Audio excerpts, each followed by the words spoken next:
नमस्कार, मी ईशा. संस्कार भारतीच्या कार्यक्रमाला राजीव गांधी कला मंदिर फोंडा येथे आलो आहोत. आत प्रवेश करताच आम्हाला फुलांनी केलेली सजावट दिसली. आत प्रवेश केला.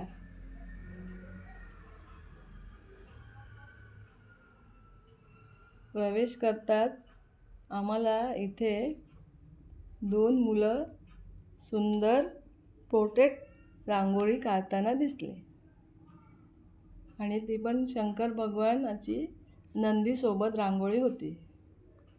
खूप छान आणि सुंदर होती. आणि इथे कलाकृतीच्या मूर्त्या दिसल्या आम्हाला. हा रथ आहे देवीचा. अजून इथे हे दामोदर बाबांची मूर्ती आहे आणि घुमट वाजवताना एक मूर्ती दिसली.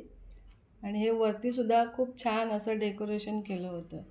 चला तर मग आमच्या आता संस्कार भारतीच्या शाश्वतं श्रुति संवदं साधयति संस्कार भारती भारते नवजीवनं जीवयज्ञविलेखमखिलं सप्तवर्णसमीकृतं रावयति रससिन्धुना प्रतिहिन्दुमानसनन्दनं साधयति संस्कार भारती भारते नवजीवनं साधयति संस्कार भारती भारते नवजीवनं भारते नवजीवनं भारते नवजीवनं. त्यामधून प्रस्तुत झाला. गायकाने आपल्या रामाची गीतं गायली. त्यातून जो प्रचार झाला, नक्की त्याला एक अशी पार्श्वभूमी आहे. असं प्रत्येक आंदोलनाच्या, प्रत्येक चळवळीच्या बाबतीत घडत असतं. आणि म्हणून कलाकारांच्या तोंडातून हे शब्द यावेत, राष्ट्रीय शब्द, याच्यासाठी आपल्याला प्रयत्न करायचा. आणि म्हणून आपल्या कार्यकर्त्यामध्ये, आपल्या कार्यकारिणीमध्ये दोन्ही प्रकारचे सदस्य पाहिजे. आपण कलाकार नाही, ठीक आहे, पण आपल्याला काम आहे इथे, आपल्याला काम करायचंय. समाजाच्या उज्ज्वल भविष्यासाठी आपण काहीतरी करू इच्छितो आणि म्हणून आपला वेळ आपल्याला द्यायचा आहे संस्थेसाठी. मी आठवड्यात एकदा देईन, मी 15 दिवसात एकदा देईन, जे काय असेल ते आपली फ्रिक्वेन्सी आपण ठरवून आपण कामाला लागायचं त्याप्रमाणे. आणि त्यामुळे अधिकाधिक कलाकारांकडे संपर्क करायचा. आणि पुढील वर्षापर्यंत असं दरवर्षी आपण संकल्प करत असतो की यावर्षी 23 जणांची आपली कार्यकारिणी आहे. त्यातले 16-17 जण आज आलेत, अजून काही जण येतील काही वेळानं, येऊन जातील पुढे. ते काही रोज चला आज बैठक आहे, बैठकीला या, तर बैठकीला यायला कलाकारांना वेळ नाही आणि अपेक्षाही नसते आपली तशी. आलं तर चांगलंच आहे, परंतु बैठकीला येणार नाही पण आपला विचार मांडतील कलेतून, चांगलं आहे की. असेही कार्यकर्त्यांची आपल्याला गरज आहे. त्यामुळे कलाकार कार्यकर्ते आणि संघटनात्मक कार्यकर्ते यांचं दोघांचं समन्वय घडवत आपल्याला काम करायचं आहे. त्याच्यासाठी दरवर्षी ही सर्वसाधारण सभा आपण घेत असतो. आणि त्याच्यासाठी मार्गदर्शन करण्यासाठी आपले राष्ट्रीय आणि क्षेत्रीय कार्यकर्ते इथे आलेले आहेत. सर्वांना विनंती आहे की इथून जे काही आपण घेऊन जातोय तो आपला संकल्प असेल पुढच्या वर्षीसाठीचा.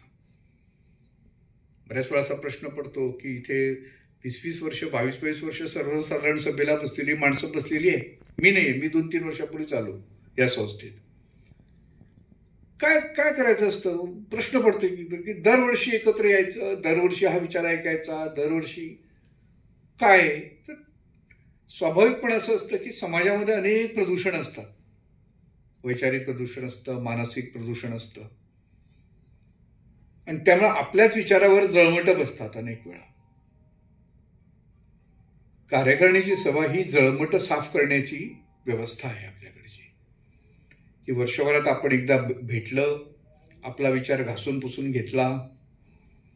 जसं आपण एक चतुर्थी आली की आपल्या घरातली सगळी भांडी कुंडी सगळं घासून स्वच्छ करतो, तसं आपलं मन स्वच्छ केलं, पुन्हा एकदा नवीन जोमानं, नवीन नेटानं, नवीन उत्साह घेऊन, नवीन उमेद घेऊन आपण कामाला लागतो. आणि वर्षभरात आपण काहीतरी करून दुसऱ्या वर्षी काहीतरी संघटनेचं स्वरूप बदलून टाकतो सगळं. असं काहीतरी या कार्यकारिणीच्या सभेतून आपल्या सर्वांना एक संकल्प इथे घ्यायचा आहे. तो या नटराजाला साक्षी ठेवून आपण सर्वजण घेऊया असं मनोगत मी व्यक्त करतो. धन्यवाद. समजून घ्या, त्याप्रमाणे आम्ही काम करायला सुरुवात करूया. पुढे जाताना मी आमचे क्षेत्र प्रमुख चंद्रकांतजी घरोटे यांना विनंती करते, त्यांनी मला मार्गदर्शन करावं.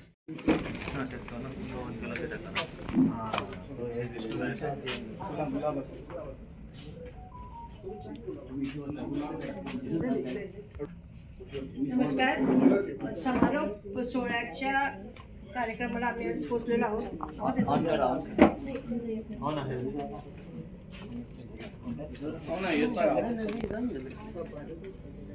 पहिला आयटम गोव्याची स्पेशालिटी मनगणे म्हणतात आम्हाला. हा स्वीट आयटम आहे. ओके. सेकंड आयटम इज चपाती. चपाती गोवा महाराष्ट्रात दोन्ही खूप फेमस आहे. त्याच्याबरोबर सुकी भाजी, वाल बटाट भाजी. वाल ही गोव्यात खूप हे होते, सो वाल बटाट भाजी. ही आहे कुर्मा भाजी, आमची गोवन स्पेशल कुर्मा भाजी. तुम्हाला सगळे मिक्स व्हेज टाईप म्हणतात तशी येते. ओके. नेक्स्ट आहे भात. Okay, which is the base element. त्याच्यानंतर दाल तडका भाताबरोबर हे आहे, आणि घरगुती पापड, तारवटी पापड, आणि आमचं लिंबाचं लोणचं आणि सोलांची कढी. डन.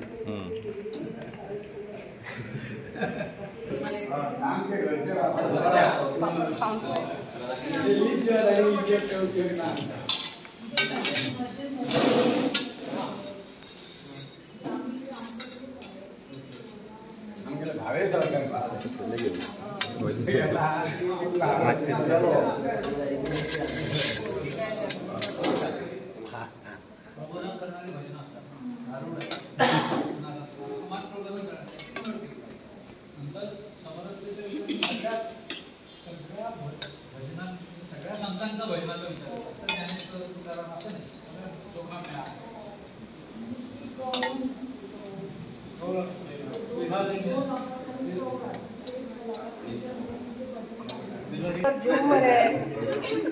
फोटोच काढून टाकलो. ईशा, तुझं काय म्हणणं आहे व्हेज जेवणाबद्दल?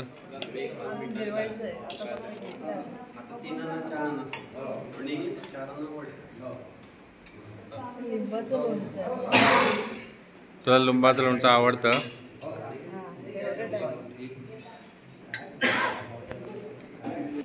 गोंयचो हो प्रकार, हो सुंदर प्रकार असा मणगणो, म्हणजे सगळ्यांक आवडटा गोड पदार्थ. त्यानंतर चपाती ही असतात जेवणाक, चपाती किंवा एक दोन तरेची भाजी. ही वालपाप ना, ही सुकी मिटकी भाजी, वालीची भाजी, वाल बटाट मिक्स करून. मागीर कुर्मा, हेतून वेगवेगळे भाज्यो घालून हे तयार केल्ले असता. हेका टेस्ट सोय आनी टेस्ट हेका बरी येता, सुंदर. भात हो कॉमन, म्हणजे तो असता तो जायत आमकां, तो आमकां जाय. दाळ फ्राय सुंदर अशी केल्ली आसा, बऱ्यापैकी.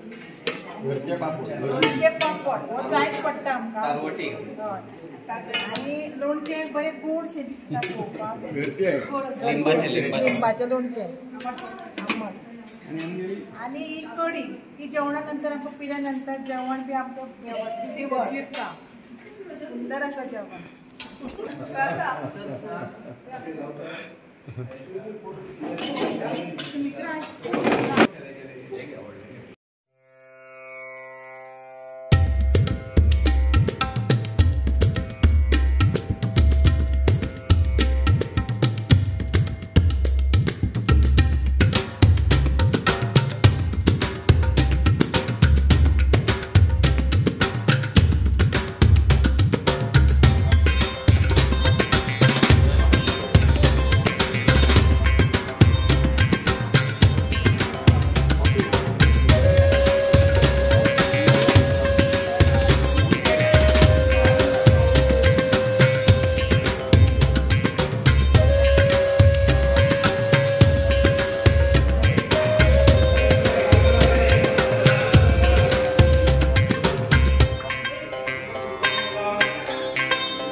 ही रांगोळी घालण्यासाठी 3 ते 4 तास लागतात. रांगोळी जेवढी मोठी असेल तेवढाच वेळ लागतो. आणि इथे मुली सोनेरी कलरच्या साड्या घालून उभ्या होत्या. असं वाटतं की काहीतरी इथे प्रोग्राम होता आणि सगळं गजबजलेलं वातावरण होतं. आणि ही शंकर भगवानाची रांगोळी नंदी बघून खूप छान वाटलं. ही रांगोळी बघून असं वाटत होतं की खरोखरच शंकर भगवान इथे बसले आहेत. ही रांगोळी खूप सुंदर आणि सुबक होती. बापरे, किती मेहनत लागते ही रांगोळी काढायला. ही रांगोळी झाली आता. चला, आता आमचा प्रोग्रामसुद्धा आटपला. आता आम्ही आमचा ग्रुप फोटो काढून आता आम्ही घरी निघालो. जर तुम्हाला हा व्हिडिओ आवडला असेल तर लाईक करा, सबस्क्राईब करा आणि शेअर करा. Bye bye.